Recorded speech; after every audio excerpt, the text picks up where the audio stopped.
Hola, buenos días, buenas tardes. Confirmadme, por favor, que se me escucha.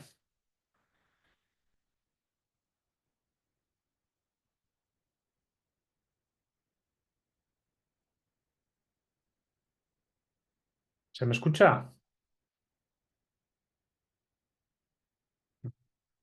Sí, Vale, vale.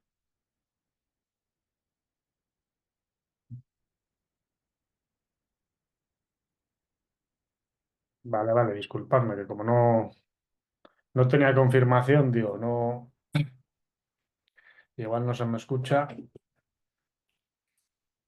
A veces se desconectan los cascos, se desconecta el micrófono y estar una hora hablando solo, pues,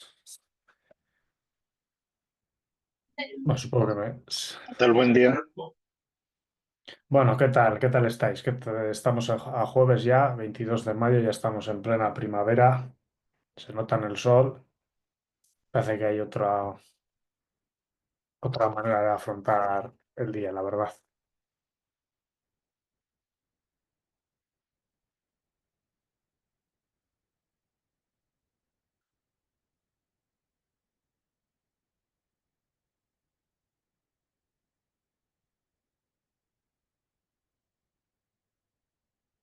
Bueno, pues comenzamos. En la sesión de hoy continuamos con web para no sorprender a nadie, por hacer un poquito de resumen de los temas que hemos ido tocando hasta ahora.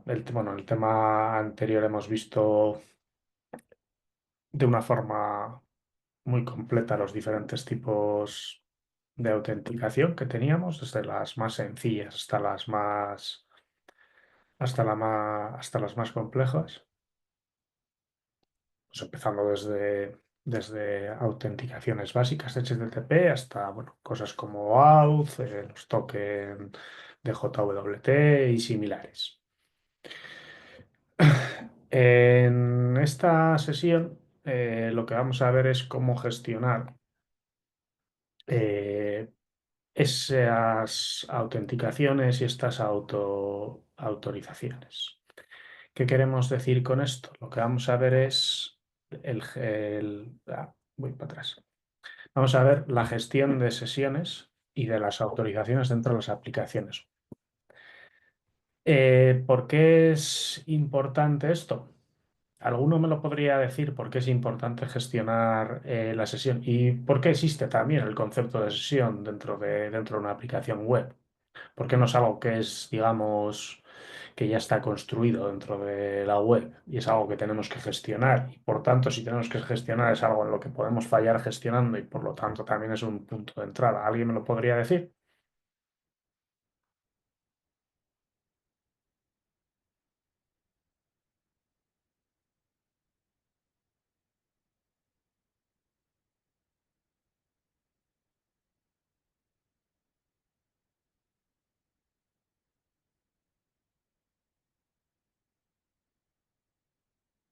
Para evitar vulnerabilidades, para que no sea vulnerable el acceso, porque la sesión es la interacción del usuario con el sistema y si no se controla y se limita, cualquiera podría copiarla y hacerla propia. Efectivamente, si existe el concepto de sesión, y desde un punto de vista de que vamos a gestionar también la autorización con esa sesión, es también un punto de vulnerabilidad que tenemos que controlar y gestionar. Y que es algo también que, como añadís, es proclive a que nos pueda entrar algo malicioso que pueda hacer uso de la cuenta. Hay que tener en cuenta que una sesión en sí misma, definida, eh, es la forma que tiene el servidor web de recordar a un usuario entre diferentes peticiones. Porque si recordamos, cuando vimos los fundamentos de HTTP en su origen, bueno, y sigue siendo así por debajo, el protocolo HTTP es un protocolo stateless o sin estado. En otras palabras, no recuerda de una petición a otra quién está. Entonces tenemos que hacer que el servidor lo recuerde añadiéndole algo que diga que alguien es un usuario, que está autorizado a hacer X y Z. Por eso, después de loguearnos con diferentes métodos de autenticación, se almacena dentro del cliente algún tipo de cosa. En el caso de los tokens y certificados, se guardan, por ejemplo, en una cookie que luego se envía mientras seguimos iterando con ese mismo servidor web. Y todo ese proceso en el que estamos utilizando la misma aplicación web y hacemos uso de lo mismo, a eso se le llama sesión.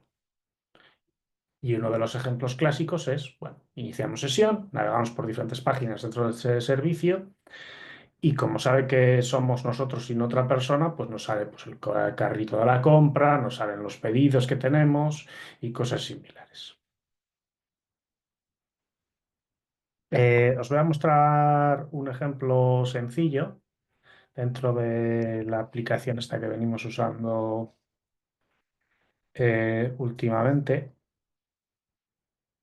Vaya hombre.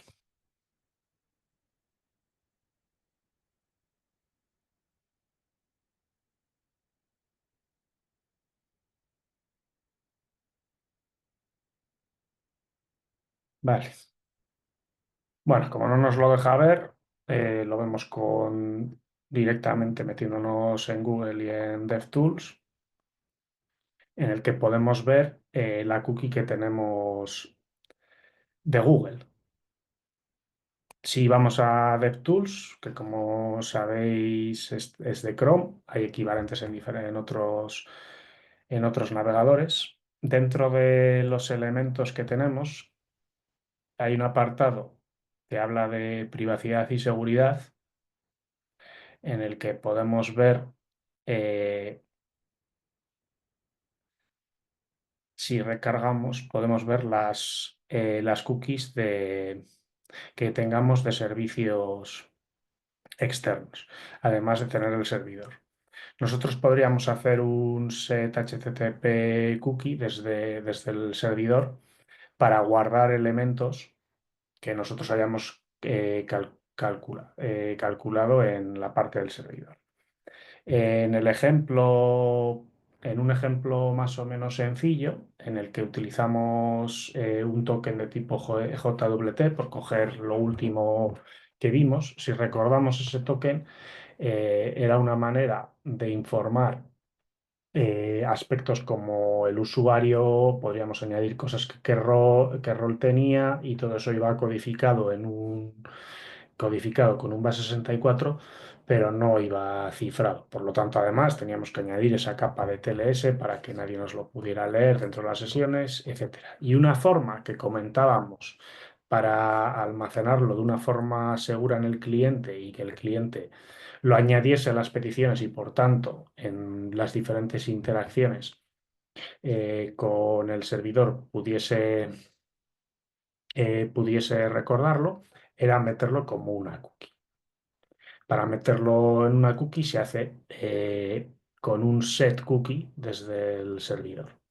Existen otras formas. Las cookies son una de las formas, digamos, más habituales, pero se pueden utilizar otro tipo de almacenamientos relativamente seguros dentro del cliente. De esta forma, entre diferentes peticiones que hagamos dentro del servidor y si estamos utilizando una cookie y la cookie está dentro de lo que es la fecha de expiración o la fecha de caducidad, podremos mantenernos con ese estado que nos falta porque el protocolo no lo tiene. Hay diferentes formas para implementarlas. Una de ellas es la que estamos comentando ahora mismo, que es las cookies, la forma probablemente más común y más ubicua.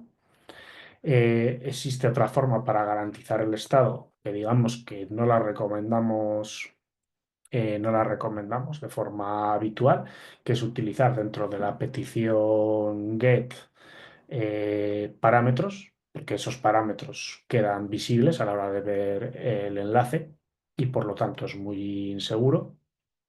Otra opción podría utilizar el mismo concepto que los parámetros de una petición GET, pero utilizando un formulario de tipo POST. Los formularios, en este caso, serían ocultos y no se verían lo que es en la URL. El funcionamiento, más o menos, dentro de las peticiones, es el que se ve en la transparencia. Tenemos un usuario que de alguna manera va a hacer una petición sin tener ese token que determina quién es, de autenticación, de autorización y similares. Hace esa petición. Esa petición, como no tiene autorización, se le redirige a la parte de ese servidor web que autorice, o también podría pasar que es, por ejemplo, si utilizamos un SSO de tipo Google, que nos redirija a la página de Google para loguearnos. Ese es otro ejemplo, más moderno. Y en ese instante nos autentificamos con nuestro nombre de usuario, nuestra contraseña. El servidor web procesa todo eso y lo que hace es genera ese token único que se lo da al usuario para que lo tenga. Y así el usuario no tiene que repetir ese proceso de autenticación hasta que expire la sesión, hasta que salga, por ejemplo, le dé cerrar sesión o hasta que acabe la fecha de expiración de la cookie o cosas similares. Y así va, las partes que tenga autorizadas, se guarda su historial y similares. Hasta aquí, ¿entendemos lo que es sesión? ¿Podéis poner otro ejemplo no tan clásico de lo que es una sesión en otro caso de uso que no tenga que ver con autenticación per se?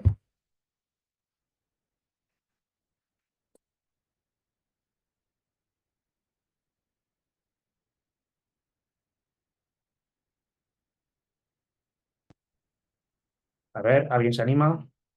A por el chat.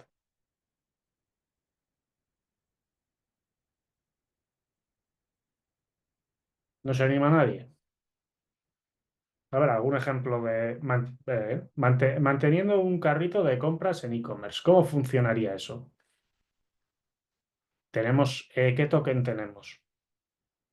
En el caso de un carrito de compras en e-commerce.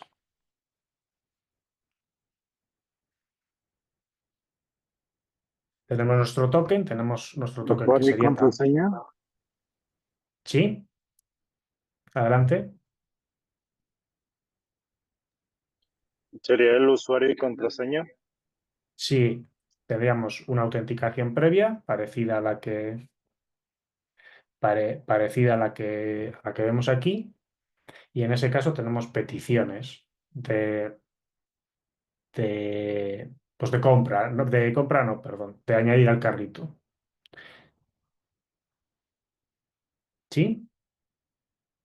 ¿Y qué es lo que vamos manteniendo de estado con esa sesión? Dentro de esa sesión, pues vamos añadiendo, por ejemplo, si cogemos, no sé, Amazon, por poner un ejemplo así muy holístico, pues vamos añadiendo cosas al carrito y al final tenemos un pedido. Si nosotros, por ejemplo, nos salimos de la página de Amazon, pero no nos deslogueamos y volvemos a entrar, el ejemplo de que se mantiene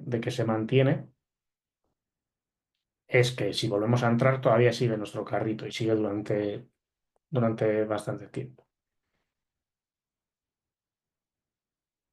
Claro, eso significa también que si nos dejamos la sesión abierta en un ordenador, no cerramos la sesión y simplemente cerramos el navegador, la sesión puede seguir abierta.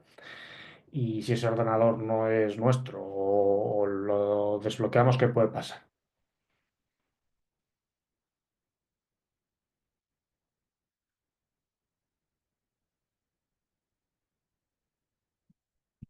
Nos podrían acceder de forma no autorizada y nos verían nuestro historial, nos verían nuestra sesión. Y es más, tendrían nuestra autorización en algún podrían proceder con ello.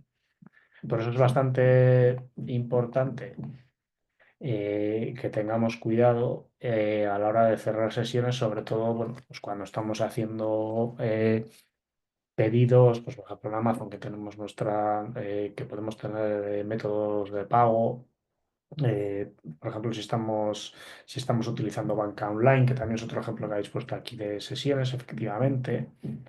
El uso de banca en línea también es otro ejemplo de sesión. Básicamente podemos identificar sesión como un conjunto de interacciones web, de peticiones web, que están englobadas por algo en común en forma de un token, que es un grupo de transacciones web que no tienen por qué ser el mismo usuario, pero por norma general así lo es. Y están englobadas en todo ello. Y podemos implementar esas sesiones de varias formas. Al final ese token es autorización. Cookies es y sigue siendo la más común. Y cuando hablamos de cookies, hablamos también de cookies o de cosas de estilo cookies que son un poquito más modernas. Hay en algunos sitios que se utiliza el local storage, que no deja de ser un poco lo mismo en concepto, que se almacena algo en el cliente. Utilizar parámetros en URL es relativamente raro y no está recomendado. Utilizar formularios ocultos y ahí se ven. Y ahí se ven. Y de esa forma lo que hacemos es, entre comillas, trampear un poco la naturaleza sin estado que tiene HTTP para dar esa sensación de que realmente nos está recordando, que no deja de ser porque le estamos nosotros recordando con algo quiénes somos. Y el servidor eh, garantiza y comprueba eso que le mandamos para recordarnos, para comprobar que seguimos siendo nosotros y cosas similares.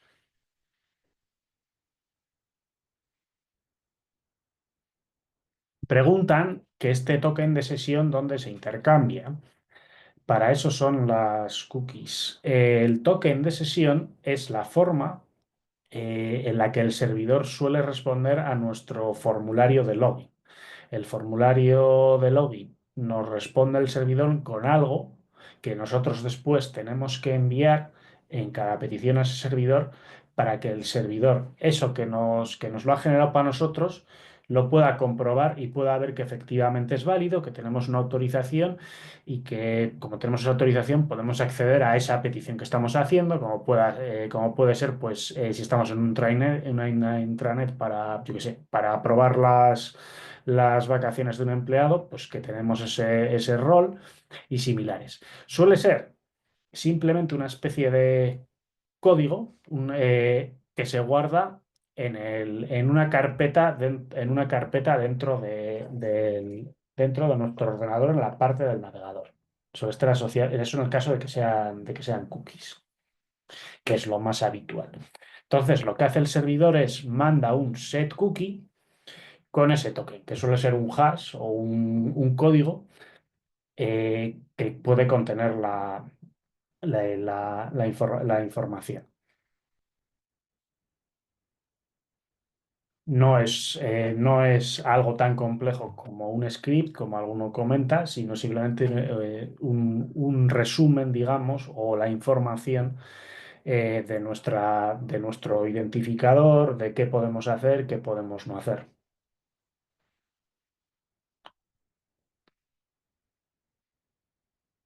¿Sí? Bien, las sesiones son muy importantes dentro de las aplicaciones web porque si no tuviésemos sesiones en aplicaciones web, pues lo que estaríamos viendo serían las aplicaciones web igual de los años 90, que no eran más que páginas estáticas de información. Eran un poco pues como quien iba a la biblioteca a como quien iba a la biblioteca a leer un contenido que ya había hecho alguien para nosotros, pero no había, entre comillas, casi forma alguna, o no había mucha forma de interactuar con la página web. Al menos no de la forma en la que el usuario puede interactuar ahora con la web, pues poniendo, por ejemplo, comentarios, comprando productos, eh, viendo cuáles son sus pedidos últimos, cosas como redes sociales, etcétera. En general, todos los tokens de autenticación suelen ser similares, en el sentido en el que un token de autenticación se utiliza para mandarlo desde el cliente al servidor y es el servidor el que hace esa comprobación de que son correctos. Eso es un poco a la pregunta de los tokens de Kerberos si tienen más o menos la misma estructura. Si bien lo de dentro puede o no tener la misma estructura en función de quién lo genere, hemos visto ejemplos de tokens de autenticación en el tema anterior, en el tema de- de autenticación. Los últimos que vimos, que además son relativamente fáciles de ver, son los JWT, que se le podían añadir campos, que había ciertos campos que si bien es cierto que había ciertos campos que eran relativamente comunes y que se repetían muchos, que tenían que ver con el ID del usuario, que tenían que ver con el rol que tenía, se le podían añadir. Y eso al final generaba ese token final que se podía descodificar. Entonces, más o menos suelen tener ese feeling todo. De tal forma que si yo intento acceder a un recurso en el que no estoy, para el que no tengo permiso, o no tengo ese token de autenticación, el servidor me lo elige para generármelo, me lo regenera, me lo da y me lo pone en cookies, vamos a suponer que es lo más común. Ahora, como ya lo tengo en cookies, cuando voy ahí, pues me lo mira y me dice, ok, te dejo verlo, o no, ok, no tienes permiso. Sí,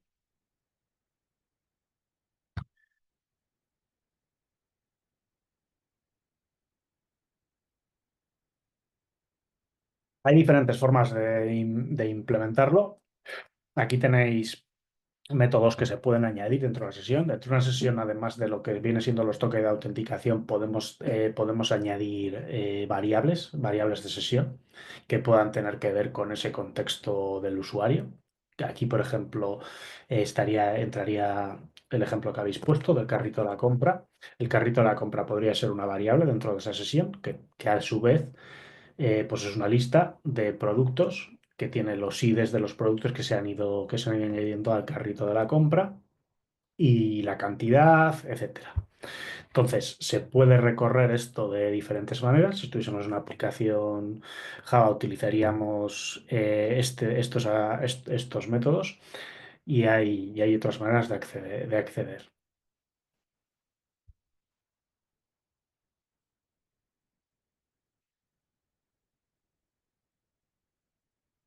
Aquí tenéis las formas que tenemos para enviar los diferentes tokens que ya hemos comentado de una forma más clara.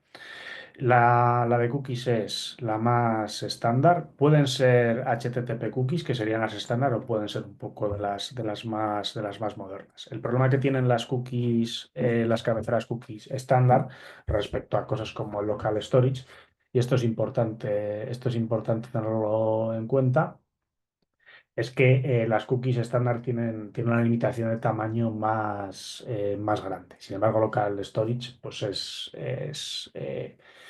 se tiene más espacio para poner más cosas. Por eso las cookies se suelen relegar más a cosas pequeñas, como pueda ser tokens rápidos de identificador, y no se añaden pues variables de sesión o cosas similares como las del carrito de la compra.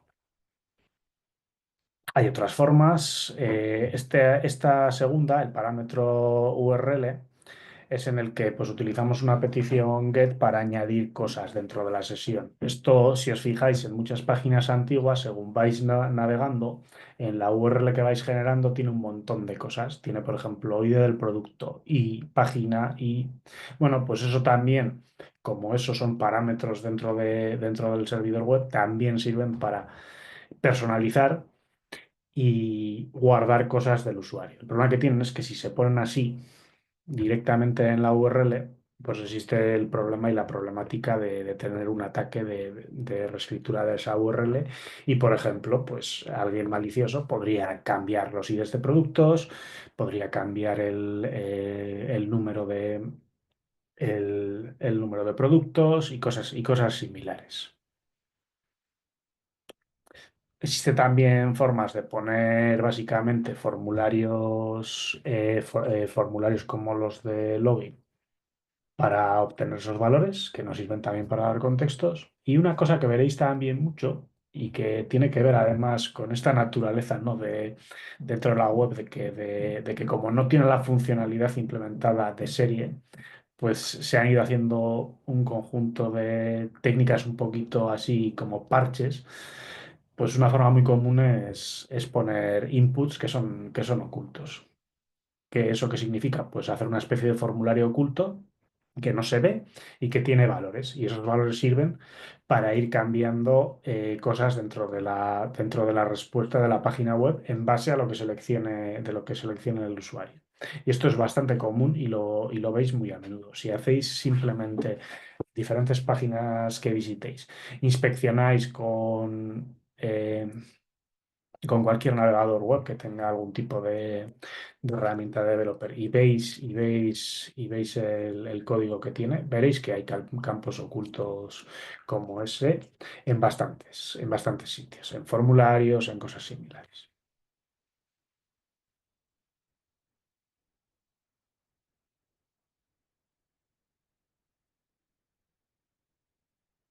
Vale, ¿os acordáis del ataque CSRF?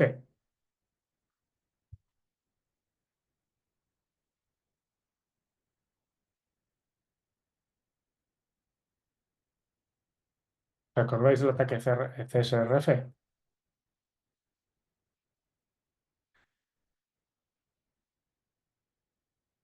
No muy bien.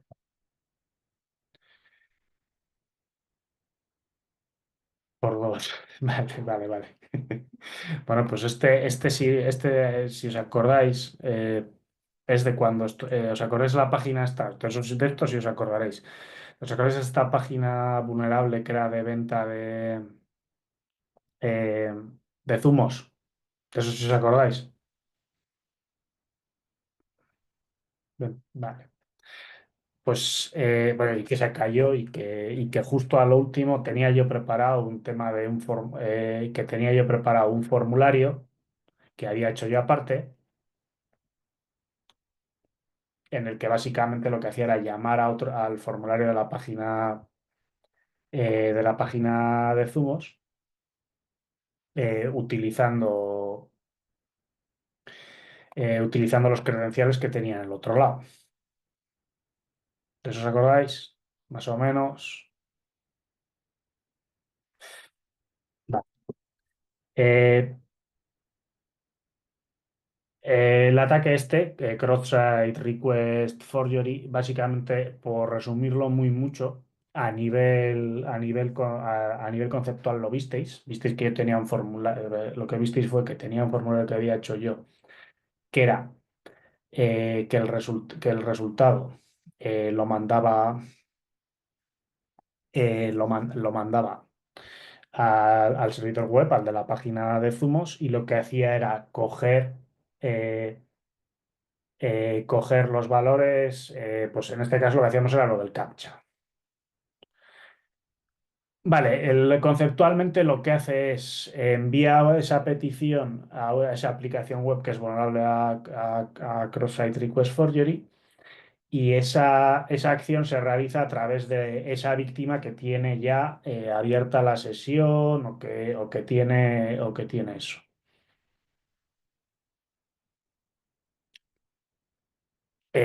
Bueno, los ataques de CSRF no os creáis que es algo nuevo tampoco. O sea, creo que no sé si son de mediados o de finales de los 90. Y bueno, lo chulo que tienen es que no se puede trazar, no se pueden trazar, pues porque lo que haces es como lo que haces es usar la sesión del usuario, pues es el usuario el que lo hace, no lo hace o sea, es el usuario el que queda. Bien, pues en el caso de sesiones, sí, eso es. Eso es. Básicamente lo que haces es utilizas la página web vulnerable para hacer esa acción a partir de la web vulnerable con sesiones, con una sesión que ya tenga. Entonces, en esencia, que estamos viendo gestión de sesiones, pues Cross-Site Request Forgery es básicamente un ataque que lo que hace es aprovechar ese momento en que el navegador pues envía cookies de una forma automática para el cliente y entonces lo que puede hacer es utilizar esa autorización del cliente para hacer esa petición a tu nombre, a ese mismo sitio, con tu sesión,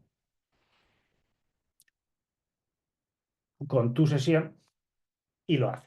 Un ejemplo sencillo, volviendo al caso de uso de la compra de Amazon. Vamos a suponer, eh, es mucho suponer por cómo está montado el sistema de autenticación y lo robusto que es en Amazon. Pero vamos a suponer que Amazon no es no es el Amazon de ahora todavía y que es más pequeñito y que es una tienda, bueno, que está hecha como está hecha. Vamos a suponer que nosotros somos capaces de interceptar esa cookie o parte de la sesión o la autorización y nos fijamos en cómo es y estamos un rato, pero tiene que ser un rato corto porque si no la sesión expira, ¿vale? Entonces está alguien comprando en esa tienda cosas, vemos, capturamos autorización, vemos cuál es la petición que hace para comprar y lo que hacemos es generamos esa petición final de quiero estas cosas y envíamelos a tal sitio, se lo cambiamos y hacemos que nos lo envíe a nuestra casa en vez de la suya. Cambiamos esa parte del parámetro utilizando esa sesión de un usuario bueno, que le vamos a fastidiar y le cambiamos la dirección y ponemos la nuestra. Pues le estamos robando la cesta de la compra. Es el equivalente a que vamos a un supermercado. Es exactamente lo mismo a ir a un supermercado, entrar, ver que me apetecía comprar cereales, jamón, pan, ver que hay un carro de la compra y con lo que yo quería, que ya lo ha pagado, cogérselo y salir. Es lo mismo. Es más o menos eso. Con la diferencia que, bueno, pues hacemos el pago entero, etcétera. Vamos, le estamos robando el carro a la compra. Entonces, ¿cómo se soluciona esto?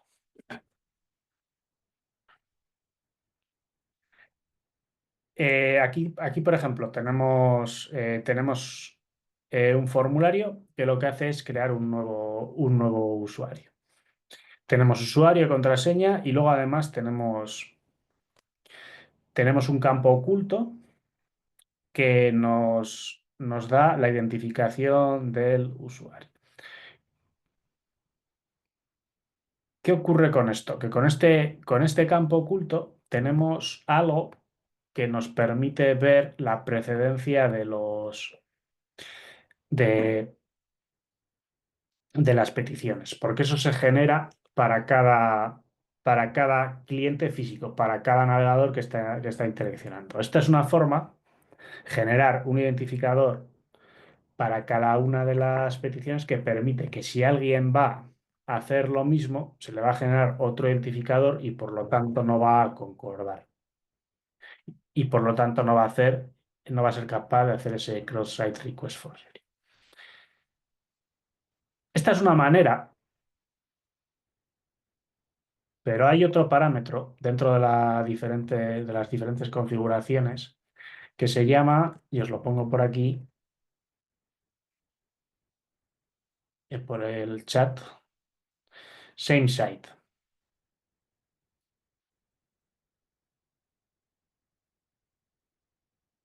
Qué es lo que hace Same Site? Same Site es si vamos a permitir peticiones desde el mismo sitio, desde sitios externos al servidor o no.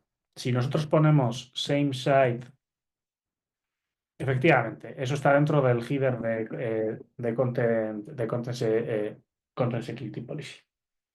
Y es a día de, tenemos lags que deja peticiones desde fuera.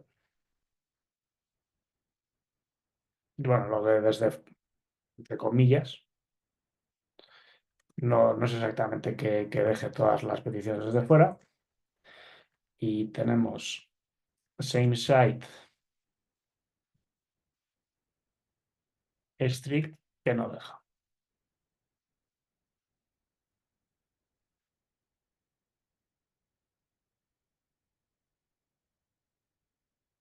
Tenemos estas dos opciones.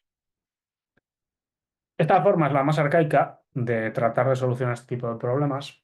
Y esta segunda, lo de poner y hacer uso del Content Security Policy, pues la verdad es que yo pensaba que era algo que no iba a haber en vida, pero la comunidad de navegadores desde un más o menos, podría decir, 7, 8 años, llevan estandarizando un montón de cosas y entre ellas el Content Security Policy. Y la verdad es que hay muchos problemas de antes que ya no se dan y simplemente porque se lo están tomando muy, muy en serio.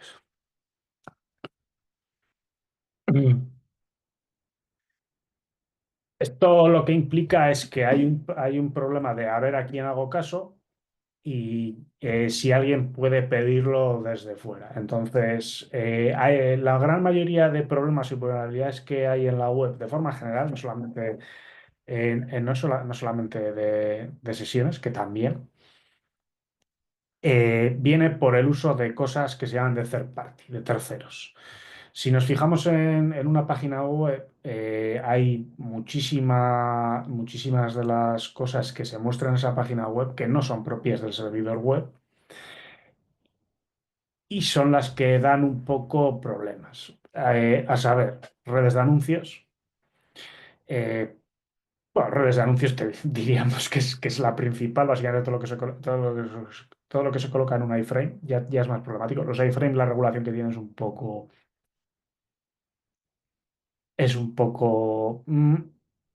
aunque hay cosas, y hablamos de permisos, por ejemplo, de aplicaciones, porque aquí estamos hablando de cosas muy sencillas. Estamos viendo, estamos hablando de que alguien con un token, alguien con una autorización previa, pueda ver su carrito de la compra, que está muy bien, que tiene sus problemas de que se lo pueden robar, como le roban el carrito de la compra, que le pueden hacer más pedidos, que le pueden robar. Bueno, pero es que ahora las aplicaciones web ya no tienen acceso solo a eso, también tienen acceso a hardware, a la cámara, al micrófono. Claro, si a la hora de declarar la propia página web hay ciertos permisos que se declaran, que eso ya está estandarizado, gracias a Dios también, que se declaran en la página web padre, vamos a llamarla, que a veces se heredan también al iframe, pero resulta que están mal declaradas en la página padre para entendernos, y luego, pues dentro de esas redes de anuncios, el servidor de el servidor web no tiene acceso ni sabe lo que se coloca ahí. Es el equivalente, y es que es el equivalente. Por ejemplo, una red de anuncios es el equivalente a los anuncios que hay en un periódico. O sea, en un periódico los pueden ver, pero de vez en cuando o sea, no tienen ese proceso editorial, ¿no? Que tiene el resto. Entonces, y bueno, casos de malicious advertisement hay un montón. Y cuanto más te vas moviendo de páginas, digamos, de categorías, pues en vez de, pues bueno, pues más grises, ¿no? Como puedan ser páginas de descarga, páginas de contenido para adulto, etcétera, pues ahí ya ese contenido, si el contenido original es más gris, pues el contenido de terceros, pues es todavía más gris o negro directamente. Entonces, ahí hay bastantes problemas. Si ese tipo de delegación de permisos es problema, al igual que es esa autenticación. Y es el tema del Content Security Policy, la precedencia en el caso, si ahora volvemos al caso concreto de la precedencia de peticiones y el cross-site ay, y el CSRF, es un problema que va tocando lo que es la web desde hace bastante tiempo y se van poniendo soluciones para ajustar esa procedencia. Y si nos fijamos, al igual que podemos, al igual que podemos ver que dentro de una sesión y dentro de un token podemos robar los credenciales, si por ejemplo, un usuario dentro de una intranet también tiene credenciales o dentro de su autorización hay permisos como para utilizar cierto hardware, el problema y lo que es el vector de ataque todavía es mayor. Y eso en aplicaciones web más modernas, eso existe. Es más, ahora mismo os estoy dando la chapa a partir de. Lo estoy haciendo con una aplicación de escritorio que se llama Zoom. Pero Zoom tiene también una versión que es una aplicación web. Y esa aplicación web, cuando yo me logueo con mi login de unir y contraseña, me genera también un token. Y con ese token yo luego puedo utilizar la cámara también desde la web, ¿eh? Pues también es posible. De hecho, alguno igual está conectado desde la web en vez de desde la aplicación. Desde la aplicación en principio hay menos problemas, entre comillas, pero desde la web estamos un poquito más expuestos.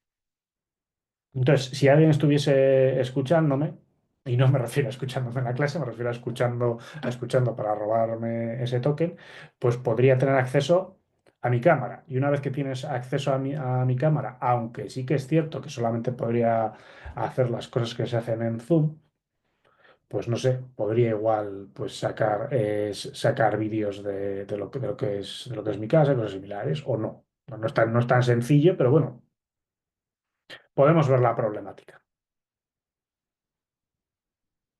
¿Vemos la problemática? Ujú.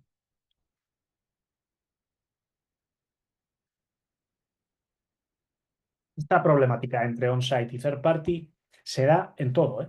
En la web.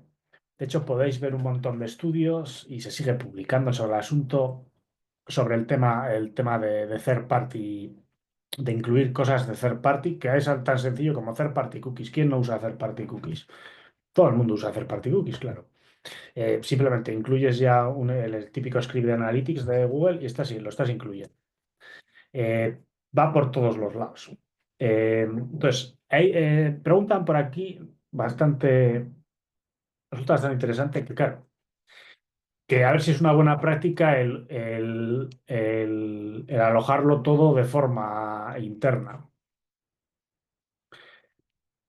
Hombre, pues no es mala práctica. Si tienes la opción de alojarlo de forma interna, siempre vas a tener más control sobre lo que tienes interno que sobre lo que tienes externo. Un ejemplo puede ser si tú cargas, tú tienes Java, bueno, a día de hoy una aplicación, cualquier aplicación web, pues vas a utilizar un montón de bibliotecas de JavaScript, unas cuantas APIs, vas a utilizar unos cuantos microservicios por ahí.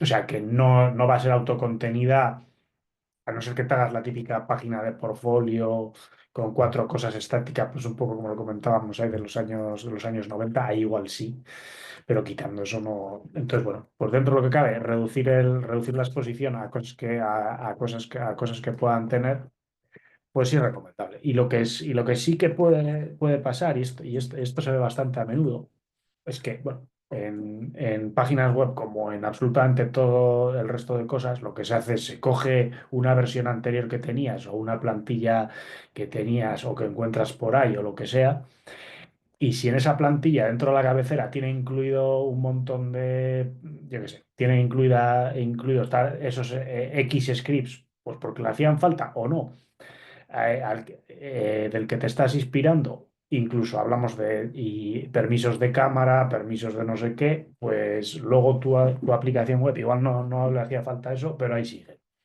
Y eso pasa mucho. Entonces, pues eso, mirarlo, pues sí. Hace poco un chaval que conozco yo da una charla creo, el mes que viene, que ha hecho un estudio muy potente acerca de del tema de over permission, del tema de los permisos en páginas web en iframes. Y básicamente el resultado es que tampoco se puede relacionar 100% de que luego no se usen la cámara, etcétera, pero que se tiende a poner permisos de más en una barbaridad. Ha analizado, no sé si 10.000 páginas web de forma dinámica y eso le sale.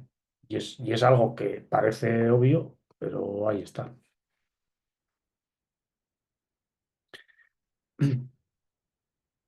Vale, volviendo a tierra, la, existen ciertas propiedades dentro de la seguridad de sesión que suelen ser de estándares, que es el identificador, que nos sirve para identificarnos, válgame la redundancia, suelen ser largos y aleatorios.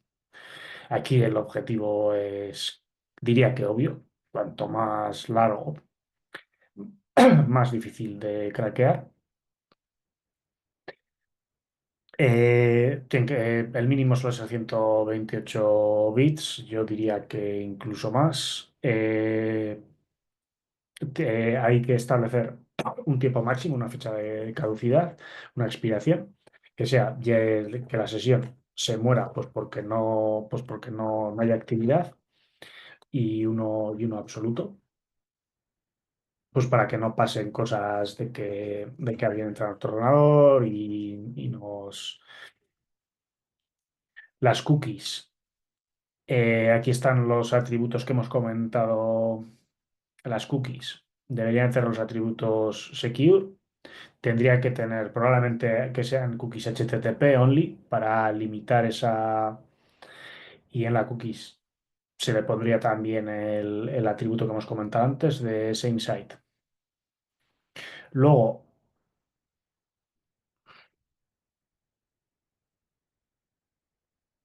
ahora comentamos el tema de los sitios que obligan a que se acepten las cookies, porque de eso sí que, de eso y de la GDPR sí que os puedo hablar bastante. Eh, y luego siempre se tiene que regenerar cada vez, básicamente tiene que haber un refresh, porque cuanto más tiempo se utilice el mismo identificador de sesión, más probabilidad hay de que se robe. Por lo tanto, si cada vez que se lo vea se recarga uno nuevo, lo limitamos. Y esas son las propiedades que debería tener la sesión. Vale, comentan aquí, y efectivamente, y única sesión para evitar el préstamo de sesión. Comentan aquí que qué opinamos, bueno, qué opino yo, creo, ¿no, Jeffrey? De los sitios que obligan que se acepten todas las cookies para explorarlos. Bueno, esto es echa la ley, echa un poco la trampa también, ¿eh? Lo de las cookies viene en España de la LOPD y después la GDPR, que no sé cuáles son las siglas,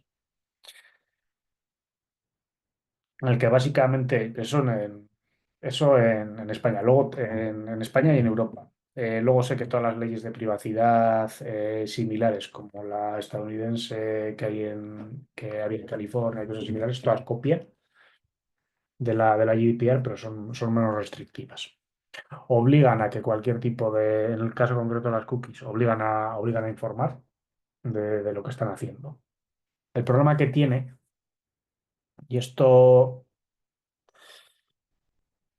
en 2018 también hubo un estudio que justo al año o al de 6 meses, al año así de ponerse en funcionamiento la GDPR en Europa, pues unos investigadores de NortonLifeLock y así, vieron, va, ahí era fácil ver si realmente se estaba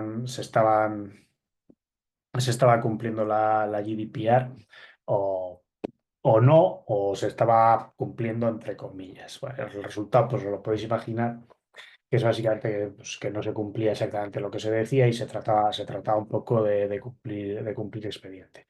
Entonces, lo de los sitios que obligan a que se acepten las cookies para poder explorarlos, pues aquí hay dos vertientes. El tema es que los sitios web probablemente por ley no pueden plantarte una cookie sin avisarte si están alojados al menos en Europa. Entonces te tienen que salir ese disclaimer. Y luego es que muy probablemente no puedan funcionar sin cookies. ¿Por qué no pueden funcionar sin cookies? Porque las cookies no solamente en plan hacer, o sea, las cookies no solamente es el tracking este que nos están analizando y que saben por dónde hemos pasado y que comparten nuestro identificador por un sitio y otro, entonces pueden hacer, y entonces los anuncios salen todo bonito. La cookie también es, pues eso, para ser capaces de saber que somos nosotros y tal. Entonces, bajo mi punto de vista, ahí hay un trade-off, un equilibrio entre funcionalidad y privacidad, ¿no? O seguridad, que no está del todo bien, ni está bien pensado, ni tampoco se sabe muy bien cómo va a estar. Eh, claro, porque hasta cuán lejos podemos ir quitando cosas que afectan a la privacidad sin que se rompa la funcionalidad, ¿no? Claro, es que dentro de cookies, por ejemplo, no es lo mismo las cookies que justo estamos hablando ahora, que por ejemplo, pues que un servidor tenga pues cookies de servidores de tracking que al final básicamente te están haciendo un seguimiento de por qué sitios visitas para luego esos datos y mandarte emails y cosas de esas. Eso es otro tema. Entonces, ese balance es relativamente complicado. De hecho, yo diría que ahora mismo el que lo haga, el que haga algo bien ahí, pues lo revienta porque yo creo que es activo a día de hoy el buscar ese equilibrio. Luego, bueno, hay algunos que se pasan también, ¿no? Porque sí que es eso, que son en muchos casos estos de que si no acepta. Bueno, y luego en el estudio este que os digo que se hizo al poco de GDPR, eh, cuando se le daba un opt out, o sea, no quiero cookies, analizaban también qué ocurría ahí, si te hacían cookies o tracking y te seguían haciendo igual, ¿eh? O sea que no sé si tengo el estudio por ahí, os lo puedo pasar. Pero vamos, que no. Lo que pasa es que, bueno, estará,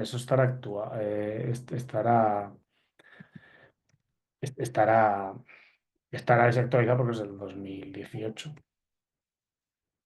Pero participé yo también.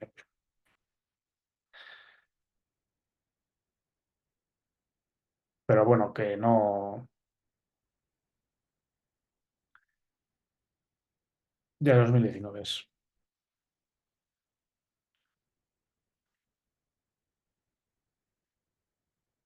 Tenéis aquí.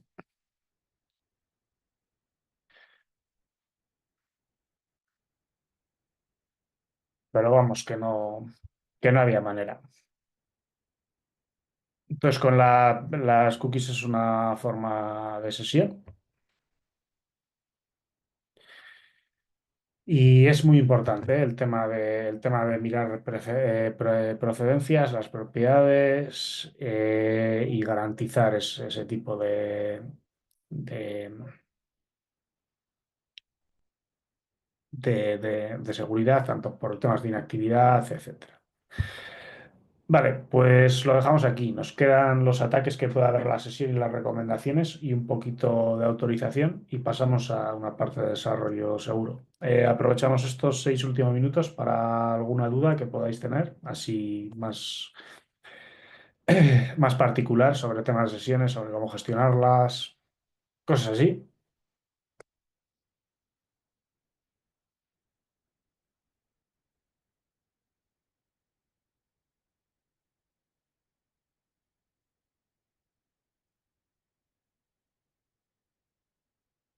A ver, que he dado a... He perdido el chat. Los certificados y las llaves, bueno, son tokens en esteroides. Bueno, sí, son entre, no es que sean tokens con esteroides exactamente, pero bueno, son una forma de identificar que además eh, tienen la diferencia de que están expedidos por alguien que tiene una autoridad. Un poco como los pasaportes, para hacer un poco el equivalente. Un token sería pues la tarjeta iba a decir del videoclub, pero ya no existen los videoclubs, la tarjeta del supermercado y bueno, que pese a todo eso también sería un certificado expedido por el supermercado, pero bueno. Pero luego tenemos certificados que son muy, muy potentes porque son los pasaportes, ¿no? Y en función también del país no son iguales.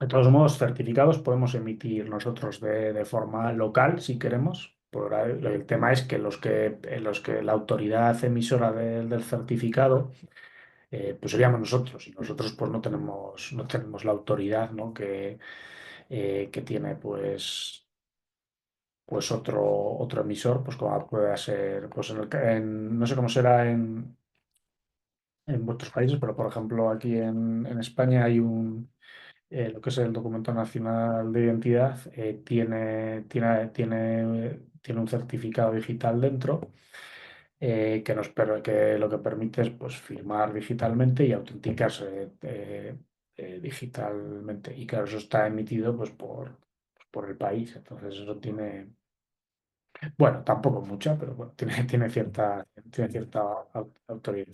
También os digo que falla muchísimo y que fuera de Windows hacer poner las claves es muy complicado. Pero bueno, eso es otro tema. Me han preguntado aquí cómo proteger las sesiones en criptoactivos. Esto no lo entiendo muy bien, Mónica. No sé a qué te refieres exactamente con proteger las sesiones en cripto. Que no te roben la wallet de criptoactivos o algo así. No lo sé, no lo sé. Ah, bueno, así es. Bueno, las wallets, yo esto no lo sé muy bien, ¿vale? O sea, el tema de las wallets, en principio, están relativamente bien securizadas por lo que yo entiendo. El problema que tienes con las wallets es que tienen mecanismos bueno, tienes la frase de recuperación, que eso como lo pierdas, ahí sí que te lo roban todo. Pero yo eso no lo veo tanto problema más de web como, bueno, pues como tener otras cosas. Pero ya te digo que no tengo yo mucha idea de cómo va eso, la verdad. No sé si alguien puede entrar, porque eso al final hay dos maneras, ¿no? de tenerlo. Una es un token físico, que es un token, que eso es como es el equivalente a un certificado digital, que es pues como el físico. Entonces eso es lo que tienes, es lo que tienes, el llavero, eso es. Y luego la otra opción es que lo tengas pues en Binance, por ejemplo, o algunos de estos, que es que lo tienen ellos, entre comillas, pero no tienes tú, y entonces lo tienes ahí. Es el equivalente a tener pues en el banco, para entendernos. Entonces, claro, si tú, que entiendo que va por ahí, que inician sesión en el que compres, y entonces ahí te pueden robar. Pero eso es el problema es exactamente el mismo que en el de cualquier servicio web. Yo si tuviese de eso, o si tengo de eso, yo eso lo tendría. lo tendría en físico, seguro.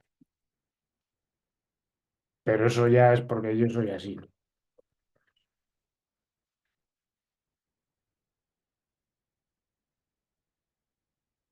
Pero si lo pierdes físico da igual, porque si tú tienes la clave de recuperación, te compras otro y ya está. O no te compras otro, te lo metes en el ordenador y lo recuperas. Eso es, no hay problema. Lo llevas todo eso, eso lo puedes recuperar. Si lo bueno que tiene, lo estoy pensando en Bitcoin, de todos modos. Es que básicamente todas las transacciones quedan. De hecho, Bitcoin es brutal desde el punto de vista de criptografía, porque resuelve el problema de negociación entre dos personas en el que ninguna confía en la otra. O sea, es lo típico que se estudia de los generales bizantinos, pero en pares, o sea, Bitcoin, blockchain. Está muy bien. Vale, pues yo por mi parte no tengo ninguna historieta más que contaros, así que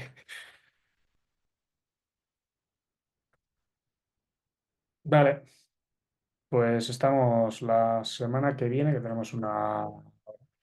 Que tengáis buen día, lo que os quede, y hasta la semana que viene. Chao.